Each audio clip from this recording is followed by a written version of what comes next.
Mallu cricket കോർണറിന്റെ പുതിയ വീഡിയോയിലേക്ക് എല്ലാവർക്കും സ്വാഗതം. ബംഗ്ലാദേശിനെതിരെയുള്ള അവസാന T20 മത്സരത്തിൽ വിജയിച്ച് ശ്രീലങ്ക പരമ്പര സ്വന്തമാക്കി. 175 റൺസ് വിജയലക്ഷ്യവുമായി ഇറങ്ങിയ ബംഗ്ലാദേശ് 146 റൺസിൽ എല്ലാവരും പുറത്തായി. 5 വിക്കറ്റും ഹാട്രിക്കും നേടിയ നുവാൻ തുഷാരയാണ് കാര്യങ്ങൾ ശ്രീലങ്കയുടെ വരുതിയിലാക്കിയത്. വിവാദമായ ടൈംഔട്ട് സംഭവം ഓർമ്മിപ്പിച്ച് മത്സരത്തിനു ശേഷം ട്രോഫി സെലിബ്രേഷനിൽ ശ്രീലങ്കൻ താരങ്ങൾ ആംഗ്യം കാണിച്ചു. ലോകകപ്പിൽ ശ്രീലങ്കൻ താരം ആഞ്ചലോ മാത്യൂസിനെ നിശ്ചിത സമയത്തിനുള്ളിൽ ക്രീസിൽ വരാത്തതിനെ തുടർന്ന് ടൈം ഔട്ടായി ബംഗ്ലാദേശ് പുറത്താക്കി. ബംഗ്ലാദേശ് ക്യാപ്റ്റൻ ഷാക്കിബ് അൽ ഹസൻ അപ്പീൽ പിൻവലിച്ചതുമില്ല.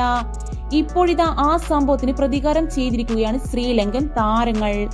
അന്ന് പുറത്തായ മാത്യൂസ് ഉൾപ്പെടെ ഈ സെലിബ്രേഷനിൽ ഭാഗമായി. ബംഗ്ലാദേശ് ക്യാപ്റ്റൻ ഷാൻഡോ ഇതിനെതിരെ പ്രതികരിച്ചു. അവർ ടൈംഔട്ട് സംഭവത്തിൽ നിന്നും ഇതുവരെ മുക്തമാക്കിയിട്ടില്ല എന്ന് ഷാൻഡോ പറഞ്ഞു. തങ്ങൾ ക്രിക്കറ്റിന്റെ നിയമത്തിനുള്ളിൽ ഉള്ളതാണ് ചെയ്തതെന്നും അതിന് വിഷമമില്ലെന്നും ഷാൻഡോ പറഞ്ഞു.